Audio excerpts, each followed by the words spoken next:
নমস্কার, আমি Sumanta Bag, Durgapur Ishwarchandra Vidyasagar public high স্কুলের বাংলা শিক্ষক।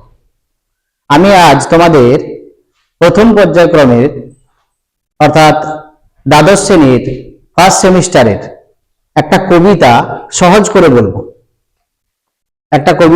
করে বলবো।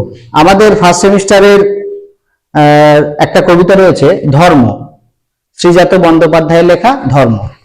শ্রীজাত বন্দ্যোপাধ্যায়কে কম বেশি তোমরা টেলিভিশনে দেখেছো।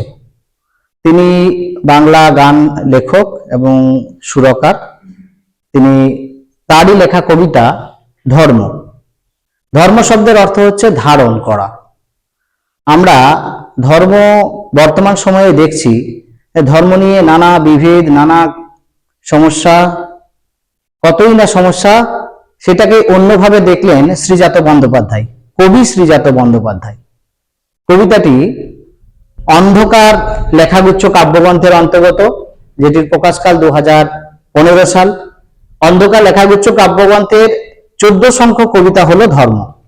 আচ্ছা, এই কবিতায় কবি কি বলেছেন, কবির মূল বক্তব্য কি, কবিতায় কি বলা হচ্ছে বা হয়েছে, এই সমস্ত কিছু নিয়েই আমরা আজকে এই ক্লাসে আলোচনা করব।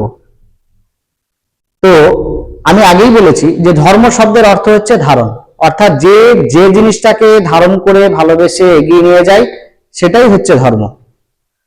এই যে ধর্ম কবিতাটাই কবি যে বিশেষ জিনিসটার উপর জোর দিয়েছেন সেটা হচ্ছে যে জিনিসটাকে করছে ভালো করে সমাজ, মানুষ এবং সংস্কৃতির উপর সৃষ্টিশীল কাজ করাটাই হচ্ছে আমাদের প্রকৃত ধর্ম।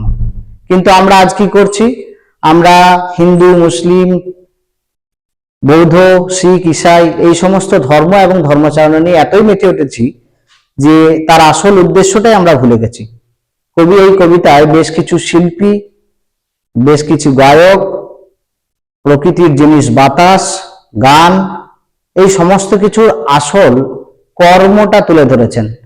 কবি যেন কবিতায় বলতে চাইছেন যে আমাদের প্রকৃত কর্মটাই হচ্ছে আমাদের আসল ধর্ম, এবং যে প্রকৃত কর্ম সৃজনশীলতার সঙ্গে, সহিষ্ণুতার সঙ্গে, সহযোগিতার সঙ্গে, সম্প্রীতির সঙ্গে করবে সেই তার ধর্ম পালন করবে। কিন্তু আমরা আজ কি করছি? আমরা কিছু প্রাতিষ্ঠানিক ধর্মকে নিয়ে এত মাতামাতি করছি যেখানে শুধু রয়েছে স্বার্থপরতা, দখলদারি। তাই কবি সেটাকে বলেছেন প্রাতিষ্ঠানিকতা, অর্থাৎ সেটা প্রকৃত ধর্ম নয়। আমরা যে ধর্মপদ অবলম্বন করে চলছি সেটা হচ্ছে শুধুমাত্র অপব্যয়। ঠিক আছে, আমরা কাল নেক্সট ক্লাসে আমরা এই কবিতাটার প্রত্যেকটা লাইনের ব্যাখ্যা করব। তাই তোমাদেরকে বলছি ডিআইসিবি টিউটোরিয়াল ক্লাসে সাবস্ক্রাইব করো, ফলো করো। আমাদের এইভাবেই পরবর্তী ক্লাস পরপর ধাপে ধাপে আসতে থাকবে। নমস্কার।